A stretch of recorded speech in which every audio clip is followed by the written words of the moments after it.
अभी समय हो रहा है सुबह के 4:43 यानी कि 4:43 AM। आज डेट है 18 अप्रैल और अब हम सीधे चढ़ गए हैं द्वारका एक्सप्रेसवे पे। और हम लेंगे आज देहरादून एक्सप्रेसवे, क्योंकि हमें एक्सप्लोर करना है कि हमें कितना समय लगता है द्वारका से देहरादून एक्सप्रेसवे के थ्रू देहरादून पहुंचने में और हरिद्वार पहुंचने में। तो बने रहिए इस जर्नी में। हम डिटूर लेके थोड़ा देहरादून का जो एलिवेटेड कॉरिडोर है उस पर भी जाएंगे। तो चलिए मेरे साथ इस जर्नी में।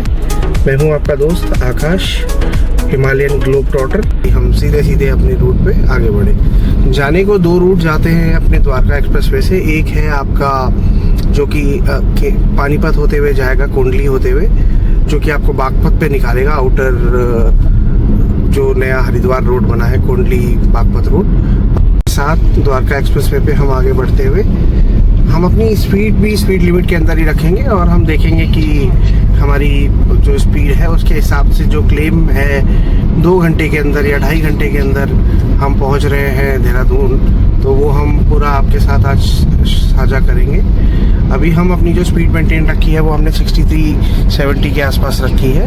70 to 80 ही हम एवरेज चलेंगे, इससे ज़्यादा तेज़ हम नहीं चलेंगे। और देखते हैं कि ऑन एवरेज आप अगर एक फैमिली ट्रिप में है, फैमिली के साथ आप गाड़ी भगाएंगे तो नहीं, आप चलेंगे कंफर्टेबली, जिससे आपकी फैमिली आराम से ट्रैवल कर सके और सेफ्टी के साथ चल सके। तो जो भी डिज़ायर्ड स्पीड लिमिट है हम उस स्पीड लिमिट को फॉलो करेंगे और ट्रैफिक के रूल्स के अकॉर्डिंगली हम आगे चलेंगे।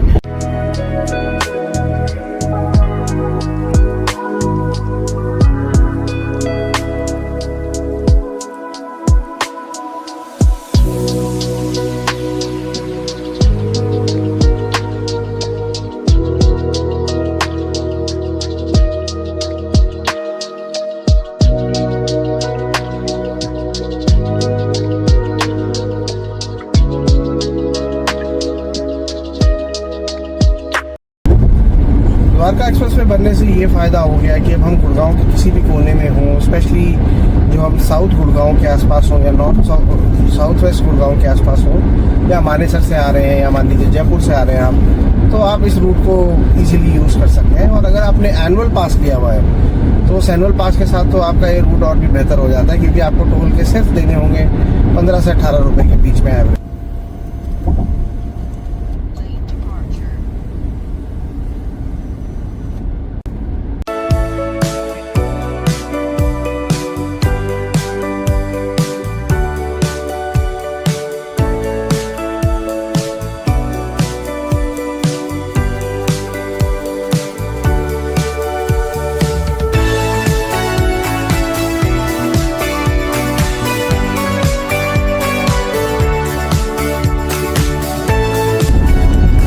हमने अपनी मेंटेन कर रखी है स्पीड लिमिट के अंदर। तो अभी हम 91 की स्पीड में चल रहे हैं और वापस हम ओवरटेकिंग लेन के बाद हम वापस नॉर्मल लेन पे आ जाएंगे। और ये हमने सेट कर दिया अपना क्रूज और हम इसी स्पीड से आगे बढ़ते रहेंगे। आप देख सकते हैं कि द्वारका एक्सप्रेसवे पे सुबह सुबह लोग खाली सड़क का कैसे फ़ायदा उसका उठाते हैं और कैसे स्पीड लिमिट का मजाक बना के ट्रैफिक रूल्स को आगे फॉलो ना करने की प्रैक्टिस बनाते हैं। तो ऐसा नहीं कीजिए आप, क्योंकि आपकी ज़रा सी गलती की वजह से किसी दूसरे को भी इम्पैक्ट या नुकसान हो सकता है। तो जो भी स्पीड लिमिट हो आप उसके हिसाब से ही चलें।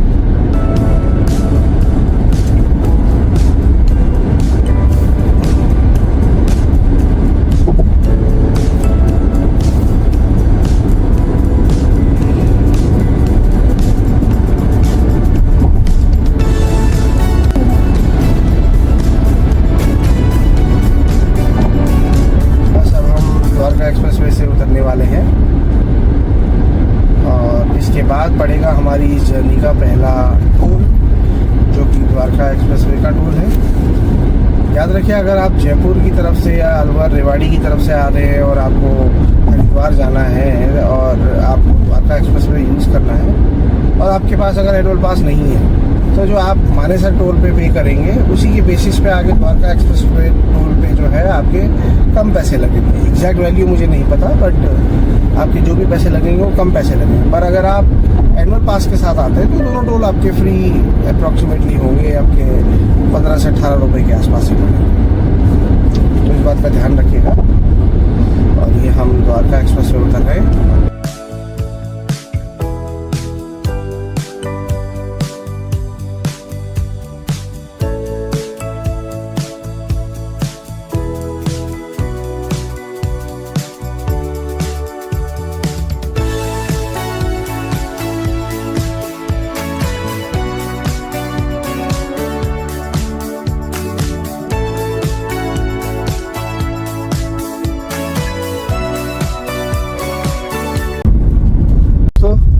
हम आगे बढ़ रहे हैं द्वारका एक्सप्रेस वे टोल से होते हुए हरिद्वार की तरफ। मैं जल्दी से आपको, ये आ गया हमारा टोल द्वारका एक्सप्रेस वे का।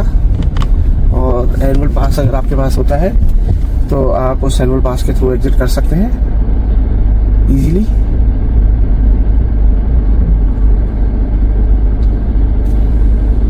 कभी कभी ये तकलीफ भी होती है कि आपका फास्टैग रीड नहीं करता है। देखिए हमारा फास्टैग रीड कर लिया, वापस से बैक टू रोड्स। तो इस ट्रिप पे मैं आपको थोड़ा सा ये बताऊंगा कि किस तरीके से आप अगर अपनी जर्नी कर रहे हैं अपनी फैमिली के साथ, उस जर्नी में आप किस तरीके से आराम से एक स्पीड लिमिट को फॉलो करते हुए रोड्स एंजॉय करते हुए आगे बढ़ सकते हैं। अभी तो हमने जर्नी शुरू करी है, अब हम UER2 के ऊपर चढ़ेंगे यहाँ से, और UER2 के साथ साथ अब हम आगे बढ़ते हुए अक्षरधाम की तरफ जाएंगे ताकि हम देहरादून एक्सप्रेसवे को फॉलो कर सकें। आपसे रिक्वेस्ट है कि प्लीज़ ये वीडियो पूरा आप देखें, और अगर आप नहीं देखेंगे तो आप काफ़ी कुछ मिस करेंगे इस रूट के बारे में। ऑल्दो आजकल गूगल मैप की हेल्प से आपको हर कोई रूट बता देगा, पर उस रूट के साथ एक एक्सपर्ट नेविगेशन बहुत इंपॉर्टेंट है। मैं इस ट्रैवल सेगमेंट में या ट्रैवल लाइन में आप ये लगाइए कि पिछले 10 से 15 सालों से ट्रैवल कर रहा हूँ और मैं बहुत जगह एक्सप्लोर कर चुका हूँ, पर आज तक मैंने कभी यूट्यूब पे अपना सोशल नेटवर्किंग के थ्रू अपना एक्सपीरियंस कभी शेयर नहीं करा। बट मेरी वाइफ के कहने पे मैंने ये स्टार्ट किया कि मैं अपना एक्सपीरियंस शेयर करूँ और लोगों तक पहुँचाऊँ, जिससे उनको भी हेल्प हो। बहुत सारे ऐसे सोशल मीडिया इन्फ्लुएंसर हैं, ट्रैवलर्स हैं जो अपने अपने व्यू शेयर करते हैं, और हर एक का एक अलग पर्सपेक्टिव है। पर आप मेरा पर्सपेक्टिव देखेंगे तो मैं आपको मोर और लेस इन्फॉर्मेटिव ट्रैवल कंटेंट या इन्फॉर्मेटिव ट्रैवल वीडियो के थ्रू आपको रूट के साथ साथ सड़क की, रास्ते की, आसपास की जगहों की काफ़ी कुछ जानकारियाँ देने की प्रयास करूँगा, कोशिश करूँगा, जिससे कि आप लोग किसी भी जर्नी को कैसे और बेहतर तरीके से एंजॉय कर सकते हैं वो आप देख पाएंगे। तो चलिए चलते हैं आगे अपने रूट की तरफ। अब हमारी जर्नी का पहला जो UER2 का टनल है, अब हम इसके अंदर जा रहे हैं। 5.5 किलोमीटर के अप्रॉक्स ये टनल है, जैसा कि आप सब जानते ही हैं। तो लेट अस जस्ट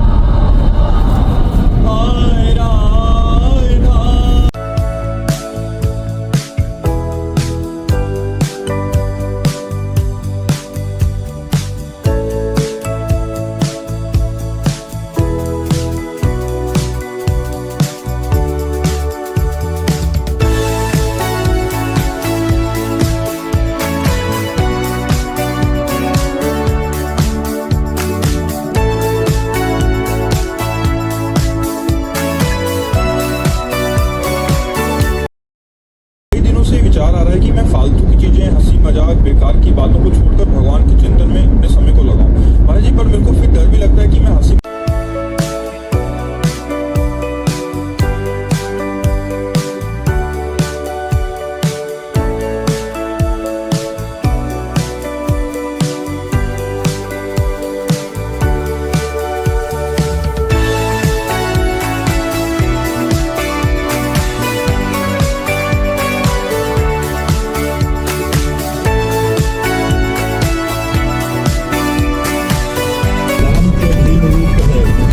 टाइम है और अभी हम रिफ्यूलिंग करा रहे हैं। देखते हैं, छोड़ दे भैया, छोड़ दे यार, इतना का बढ़ा देंगे।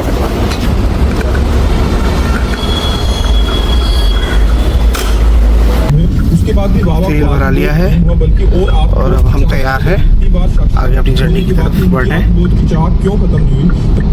Hi, good morning. Have a super and awesome day. Please. Safdarjung all India AIIMS, और अब हम यहाँ से जाएंगे टुवर्ड्स बारापुला।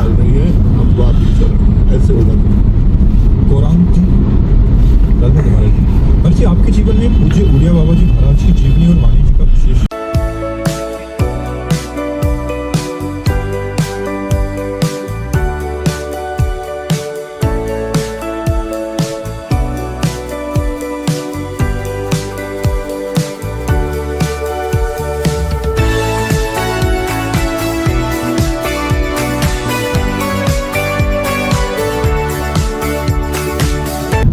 चढ़ गए हैं बारापुला में। ये सीधे हमें निकालेगा सराय काले खां एंड देन फिर अक्षरधाम।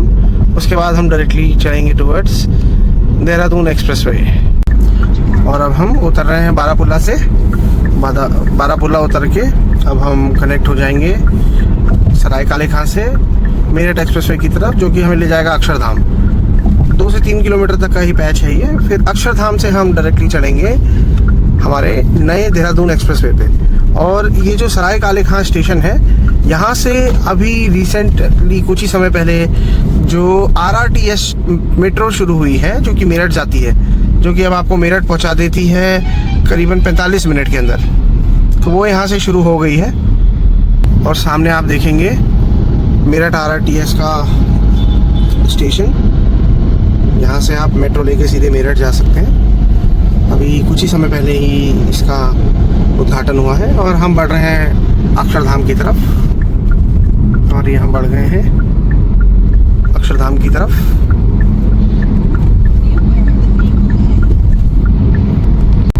अब हम जैसे ही मेरठ एक्सप्रेसवे पे यमुना ब्रिज को क्रॉस करेंगे तो हमें सर्विस लेन में ही रहना है, हमें ऊपर नहीं चढ़ना है, ताकि हम आगे से अक्षरधाम कनेक्ट कर सकें। जैसा कि आप देख रहे हैं, अब हम सीधे आगे कनेक्ट होंगे अक्षरधाम की तरफ। सीधे नहीं जाना है हमें, सर्विस लेन से जाएंगे हम। जो ये सर्विस ब्रिज है, इस पे चढ़ेंगे और आगे उतर के लेफ्ट लेंगे हम। सुबह सुबह का नज़ारा बहुत ही खूबसूरत। आप देखिए क्या बढ़िया मौसम है। कल रात बारिश हो गई थी, जिसकी वजह से मौसम आज काफ़ी बेहतर है। और ये देखिए हमारी स्पीड लिमिट इस रोड पे है 85 किलोमीटर पर आवर। तो अभी आप देख सकते हैं हम ऊपर ही ऊपर इस समय काफ़ी आगे तक निकल गए। भजनपुरा और नंदनगरी वाला जो कट है, उससे आगे निकल आए हम। ये देखिए सड़क, एलिवेटेड रोड जो है, ये बहुत ही शानदार बनी हुई है। इसमें ड्राइविंग एक्सपीरियंस बड़ा ही बढ़िया आ रहा है। और हम अपनी स्पीड लिमिट के अंदर, स्पीड कैमराज इसमें लग चुके हैं, तो कभी भी वायलेशन करने की कोशिश आप ना करें, क्योंकि अगर आप ऐसा करते हैं तो उस पर चालान बहुत तगड़ा आने वाला है।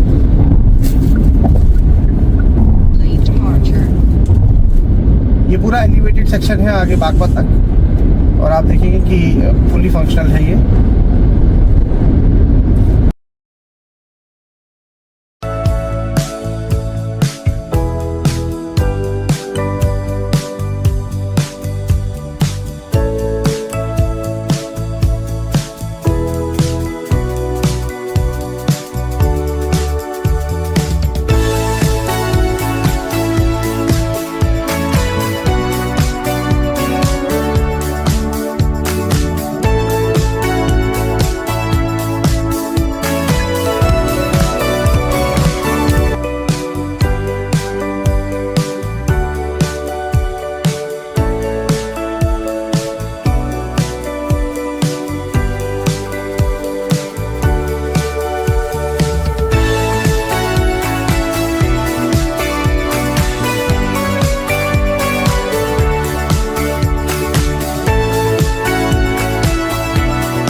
100 पे सेट कर दिया है, क्रूज हमारा सेट कर दिया है और अब हम वापस से स्टैंडर्ड लेन में आ जाएंगे ओवरटेकिंग लेन को छोड़ के।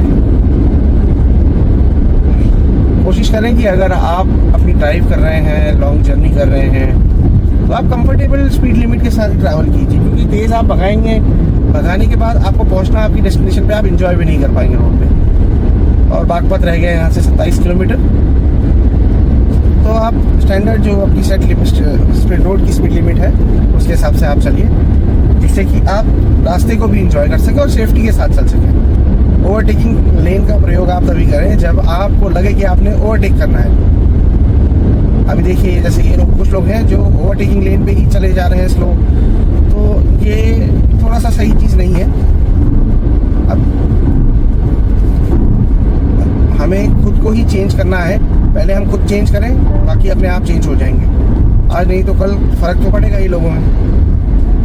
तो इसलिए आप सबसे ये रिक्वेस्ट है कि आप भी ट्रैफिक रूल्स फॉलो करें। अब ये पहला टोल गेट आने वाला है, मुझे नहीं पता ये ऑपरेशनल है कि नहीं है। अगर है भी, इस एक्सप्रेसवे का ये पहला टोल गेट आ रहा है, तो अगर है भी तो ठीक है, नहीं है तो फिर भी ठीक है, क्योंकि हमारे पास ऑलरेडी हमने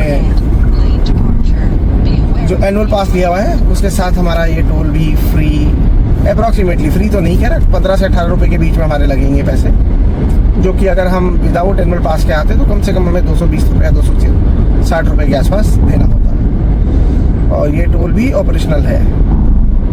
तो इस जर्नी का पहला टोल हमारा एलिवेटेड कॉरिडोर रोड पे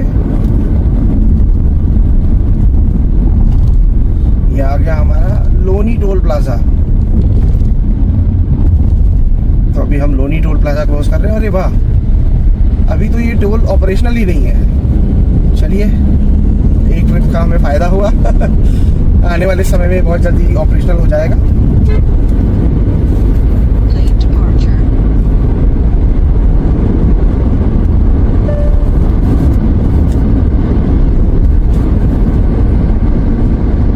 को देख के ऐसा लग रहा है कि अब तो देहरादून बिल्कुल पास ही जैसे है। 2 घंटे 48 मिनट दिखा रहा है मुझे ओवरऑल मेरी ट्रैवल जर्नी। पर देखते हैं कि मैं कितने बजे तक देहरादून के आसपास पहुंचता हूं, क्योंकि मुझे जाना है हरिद्वार। पर मैं स्पेशली ये रूट को एंजॉय करने, इसे कवर करने के लिए यहाँ से आया। आगे एलिवेटेड रोड बनने से काफ़ी फ़ायदा हो गया, क्योंकि नीचे जो जब ये एलिवेटेड रोड नहीं था तो इस रोड पे चलना नेक्स्ट टू इम्पॉसिबल था, इतना कंजस्टेड रास्ता था। ऑल्दो ये बहुत पुराना हाईवे है, बहुत पुराना एक रास्ता है ये मेरठ सहारनपुर देहरादून का, और इस रास्ते पे चलना एक अपने आप में जंग होती थी। एंड आई थिंक ये जब से एलिवेटेड रोड रेडी हुआ है तब से बहुत ज़्यादा सुविधा होने वाली है दिल्ली एनसीआर के लोगों को। साथ साथ जो देहरादून से दिल्ली अप डाउन करते हैं वीकेंड पे, अपने घर जाते हैं देहरादून से, मैं जैसे कि उत्तराखंड से हूँ, मैं हल्द्वानी अल्मोड़ा जाता हूँ, तो मेरे लिए तो ये रूट बनता नहीं है। मैं तो अपने जो मेरठ एक्सप्रेसवे के साथ साथ फिर हम जो बरेली एक्सप्रेसवे है उसको पकड़ के चलते हैं, तो उससे भी काफ़ी हद तक हमारी जर्नी बड़ी आसान हो गई है। पहले जहाँ हमें 8-8, 9-9 घंटे लगते थे हल्द्वानी पहुँचने में, अब हम 4 साढ़े 4 घंटे में बहुत बेहतर तरीके से हल्द्वानी पहुँच जाते हैं। स्पीड लिमिट हमने स्पीड लिमिट के अकॉर्डिंग ही सेट करी है, इस रोड की जो स्पीड लिमिट है, और अब हम उसी पे चल रहे हैं।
सेक्शन बना हुआ है। अब हम चल रहे हैं बागपत वाले सेक्शन में, जो सेक्शन 2 है।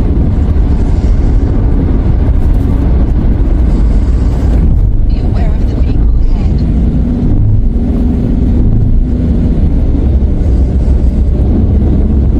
Lane departure.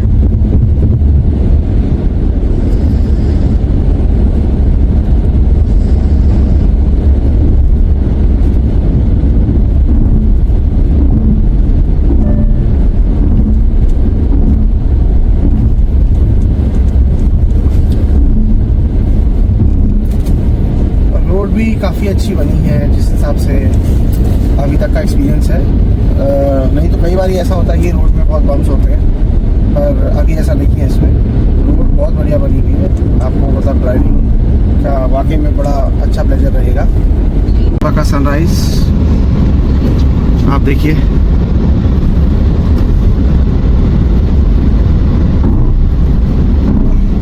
हम सुबह सुबह इसलिए निकल आए कि थोड़ा इस समय ट्रैफिक कम होगा और मौसम अच्छा चलेगा रहेगा और ड्राइविंग का अलग से एक आनंद आएगा। अब आने वाला है पहला टोल प्लाजा बागपत सेक्शन का।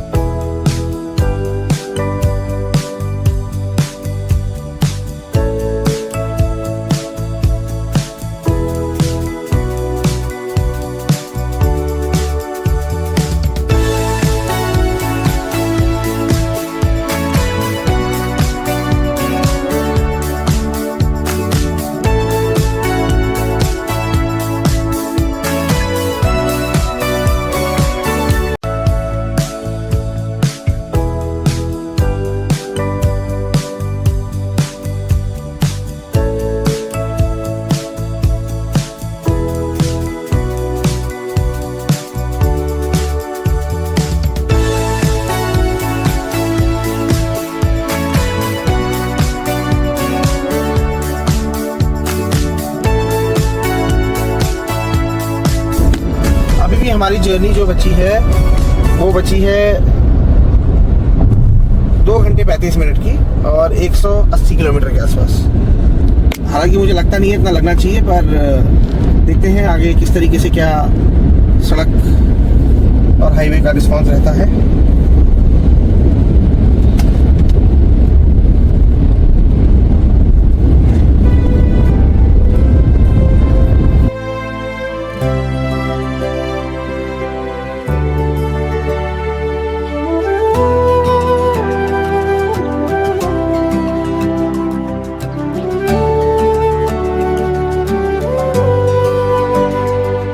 के लिए कट यहाँ से निकल गया आपका। अब मेरठ भी अगर आपने जाना है तो यहाँ से आप जा सकते हैं।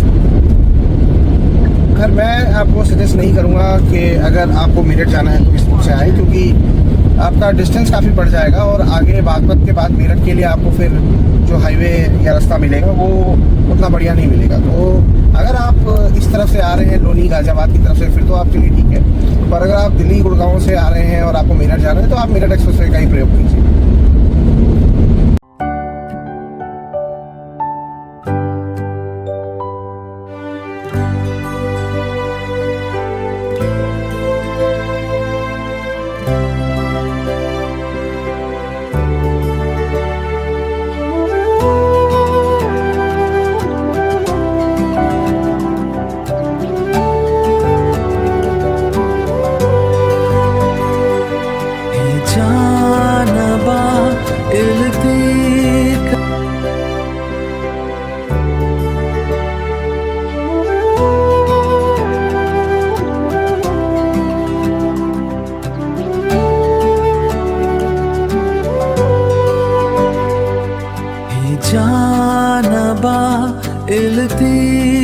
हमारी जो स्पीड लिमिट है उसी को हम फॉलो कर रहे हैं।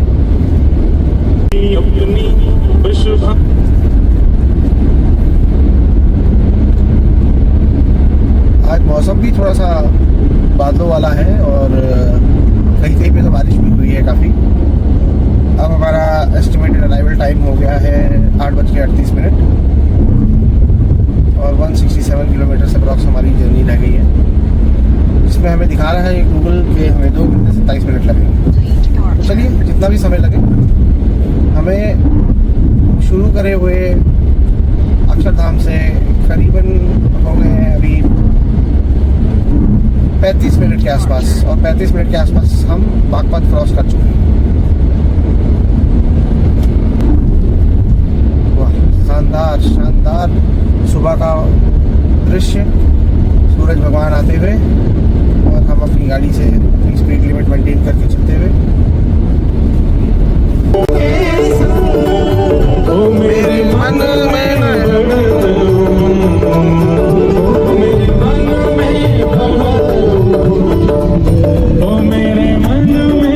राजधानी बरसाना बिरज रजधानी, बरसाना बिरज रजधानी, बरसाना बिरज मन लाग्यो बरसाने में देना, मुझे दुनिया से नहीं लेना देना, मुझे दुनिया से नहीं लेना।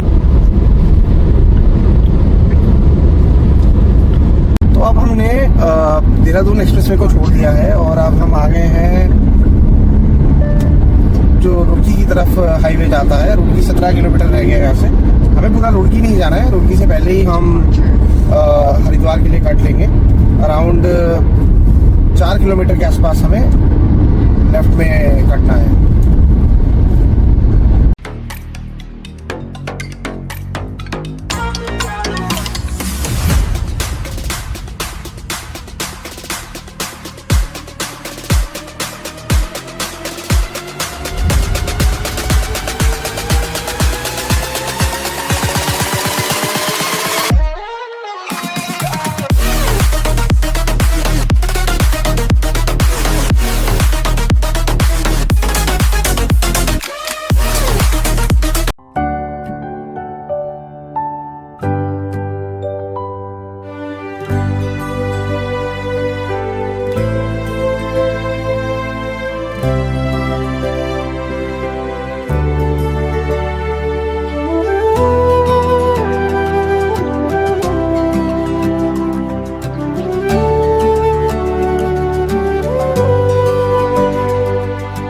जानबा इल्तीक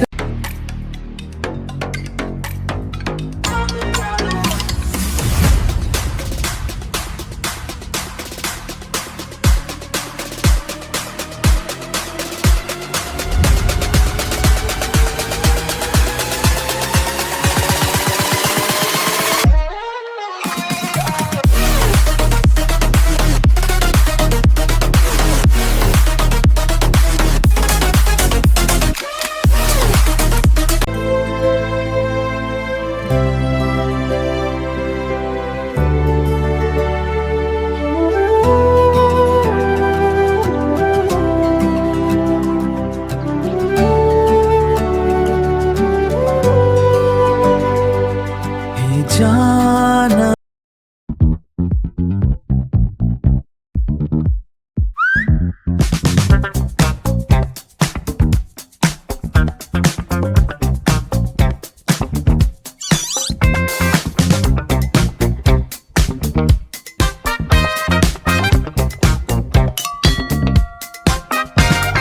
Ends abstract, waving a peak, you're trying to guide. If your travelers meant the high. और अब हम छोटी रोड पे कट जाएंगे। अब इसी रोड पे ज़्यादा समय हमें लगेगा क्योंकि ये बाईपास रोड है, छोटी रोड है।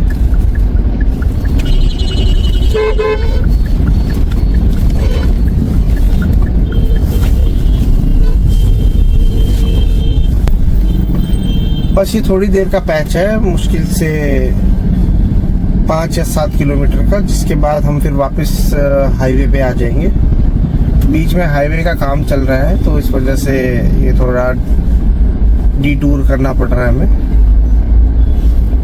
हम वापस से अभी आ जाएंगे उसी रोड पे।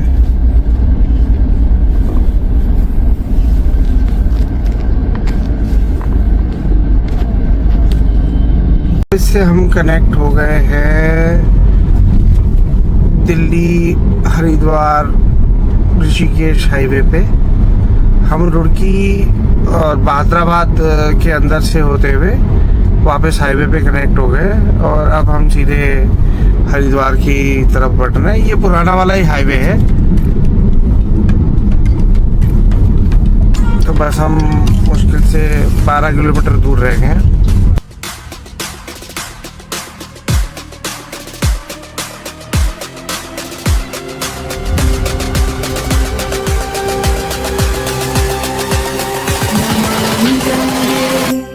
हर हर गंगे